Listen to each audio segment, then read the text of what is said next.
No two words in the English dictionary will invoke such a powerful, tactile response in Australian scene kids quite like Short Stack. The hair, the clothes, the sound. When they emerged from their Central Coast hideout in 2008, with the release of their debut album Stack is the New Black, we'd seen nothing like it before. In a few short years, with the follow-up This Is Bat Country, Short Stack had reached the top floor, and for the first time ever, scene kids were in the building. Whoever said that all good things must end was clearly not a fan of the Stack. Following some well-earned downtime, the Stack is back. Now armed with some extra wisdom and powered by a new label in UNFD, it's clear they mean business. Following news of their return, Blunt Magazine sat down with Sean, Brady and Andy to chat about how Short Stack got here and where they're going next. We'll go back a little bit, how were the discussions around bringing this up? I mean, 6 years had passed. Yeah. I imagine it wasn't an easy yes, as much as you wanted to do it, life has gotten in the way, or was it? It was an easy yes? Brady was very against it. I kept ghosting.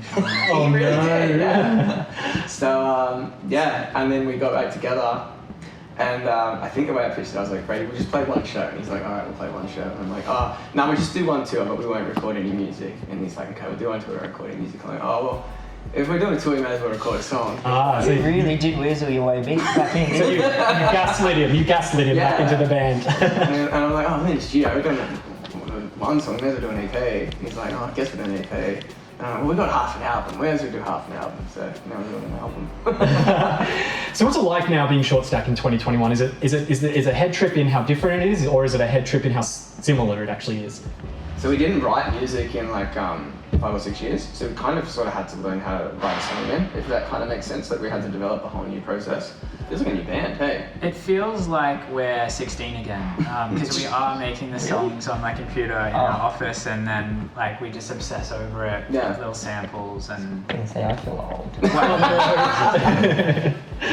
yeah. But it's really like it's really a passion project again. And I think to answer your question before, I think we lost the passion, but yeah, we feel like there's a fire again, which is so nice. Hell yeah. It really feels like we don't have this pressure to. I mean, we never really got told to be a certain way, like with music or the way we look or anything. But it always did feel like we were kind of.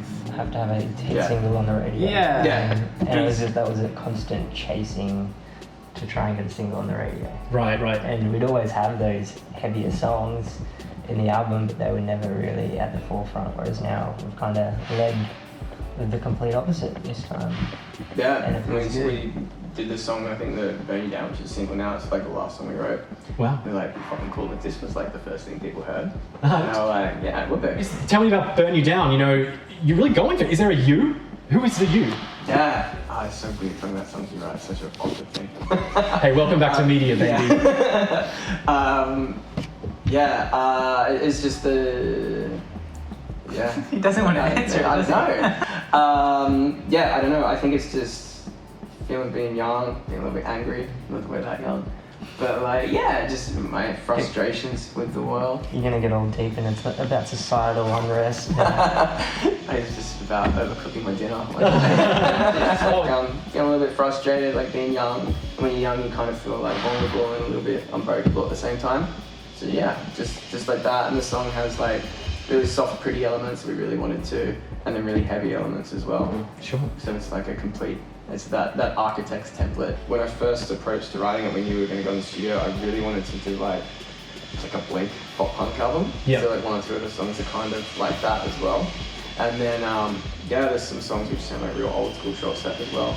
So there's kind of like sort of 3 categories, I guess, of the album, and some are like those like classic Short Stack pop songs, and there's like the pop punk element, and there's like this heavier sort of vibe as well. Right.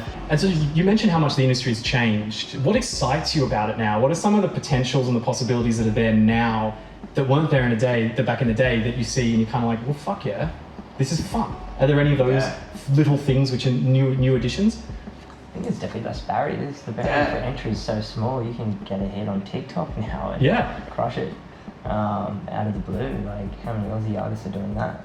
The other thing that's kind of cool too, and it's that we're only really discovering now, is there's people that are like listening to our music who are like a little bit younger. Like they're like 15 or 16 now, and when we came out, we would have been like 5 or 6, and they're discovering us for the first time. So it's a really strange thing. the best thing about coming back and doing this now is we're so appreciative of the position we're in. Like you said, we've grown up with so many bands, and a lot of them aren't fortunate enough to still be kind of doing this like we are. So yeah, we're just so lucky to have people that still want to come and see us and are interested in what we do. And now we don't really take it for granted, but I think is once we kind of did, if that makes sense. So yeah, maybe just practice a little bit more gratitude.